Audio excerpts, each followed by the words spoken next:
Bonjour, bonsoir et ne vous inquiétez pas, tout ira bien. Merci beaucoup. Faites attention à vous là. Saluez votre femme pour moi. Bonne journée. Tout ira bien, Monsieur Charlin. Merci encore. Que le Seigneur vous bénisse. Hein. Papa Abraham a beaucoup d'enfants. Papa Abraham a beaucoup d'enfants. Et je suis l'un d'eux, et toi-même aussi.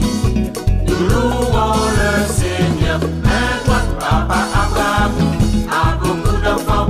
Papa Abraham a beaucoup d'enfants. Et je suis l'un d'eux, et toi-même aussi. Nous louons. Et les filles, voilà Papa Abraham qui arrive. Papa Abraham a beaucoup d'enfants. Papa Abraham a beaucoup d'enfants. Et je suis l'un d'eux, et toi-même aussi. Nous louons le Seigneur. Main droite, main gauche, et toi, Papa Abraham a beaucoup d'enfants. Papa Abraham a beaucoup d'enfants. Et je suis l'un d'eux, et toi-même aussi. Nous louons le Seigneur. Main droite, main gauche, et toi, et gauche. Papa Abraham a beaucoup d'enfants. Papa Abraham a beaucoup d'enfants. Et je suis l'un d'eux, et toi-même aussi. Nous louons le Seigneur. Main droite, main gauche, et toi, et gauche. Levez la tête. Papa Abraham a beaucoup d'enfants. Papa Abraham a beaucoup d'enfants.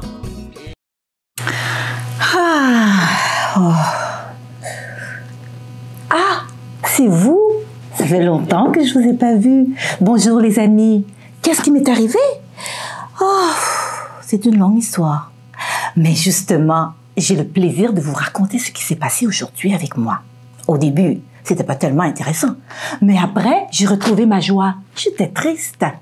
Oh, laissez-moi vous raconter les amis. Êtes-vous prêts? Je vais vous raconter. Eh bien, comme tous les matins, je faisais ma course.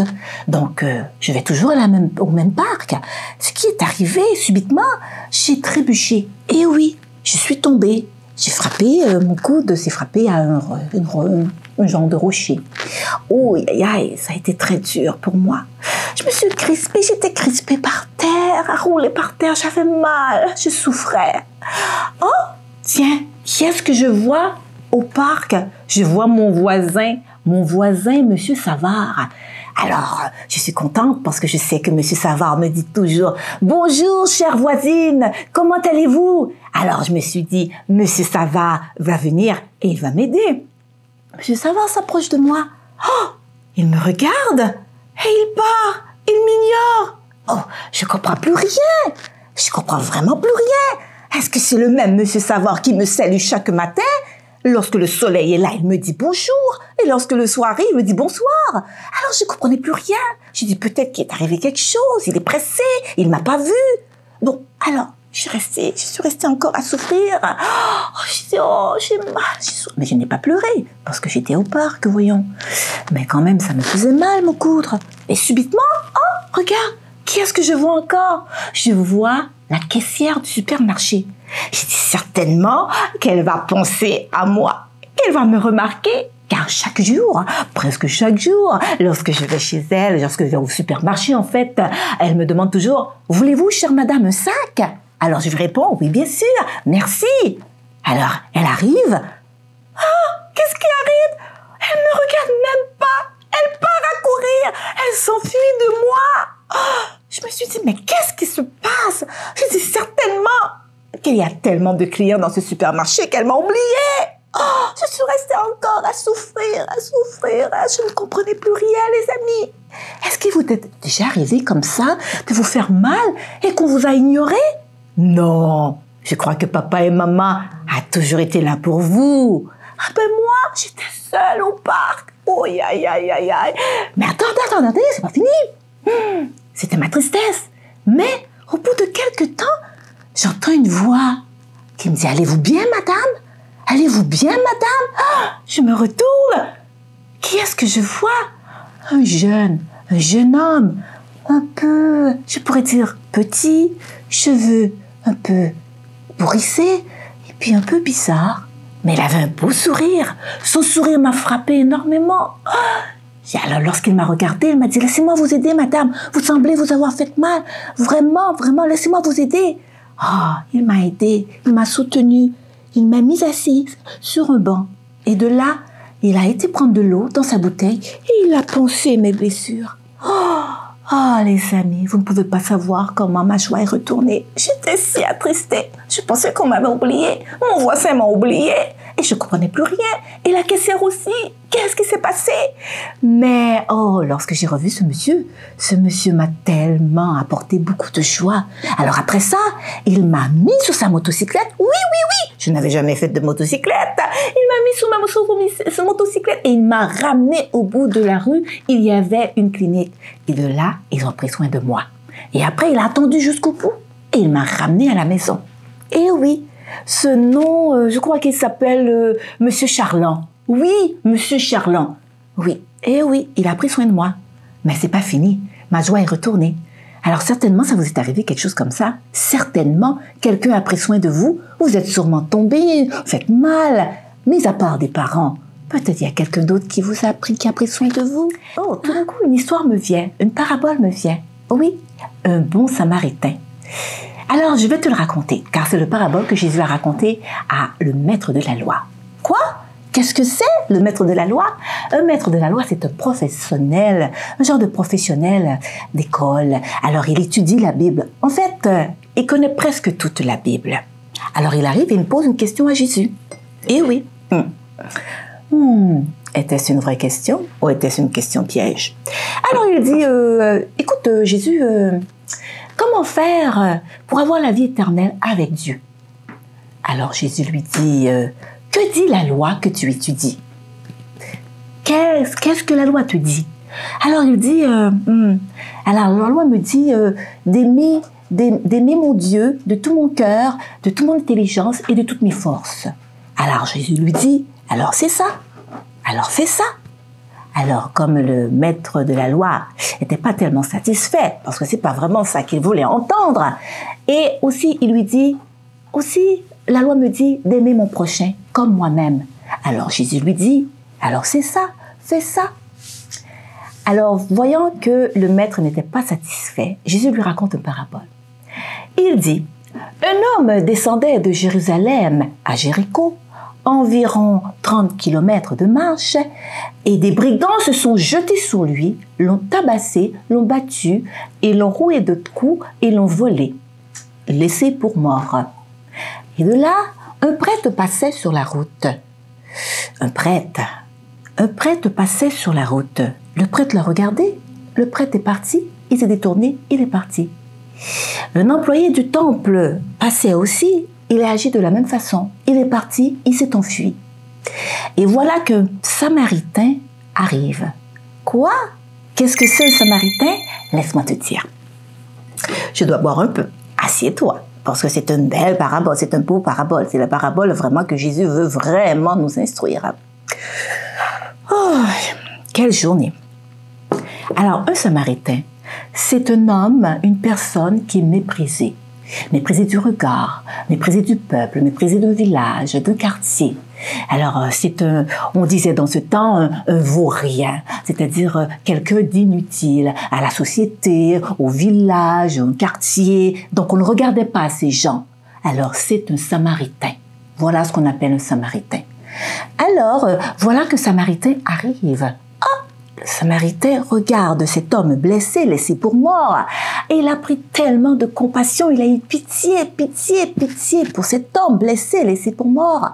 Alors là, il a pris compassion tellement qu'il a commencé à prendre soin, à penser, alors à verser sur lui de l'huile et à verser aussi de l'eau, du vin. Et après, il l'a déposé sur le dos de son âne et l'a emmené au bout de la route. Il y avait une clinique, alors il l'a emmené à l'auberge au bout de la route.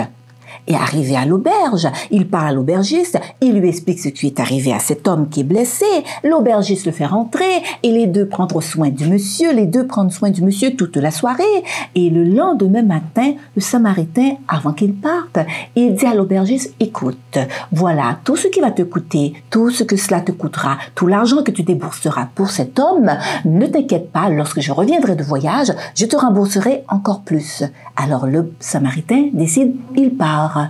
Et voilà. Voilà ce que c'est un Samaritain. Et toi, as-tu déjà été un bon Samaritain?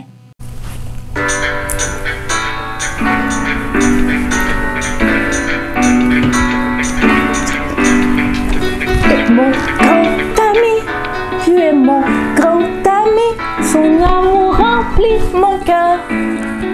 Je veux chanter de joie, je veux chanter de joie, je veux sauter de joie, je veux sauter de joie. Jésus est mon grand ami, Jésus est mon grand ami, son amour remplit mon cœur.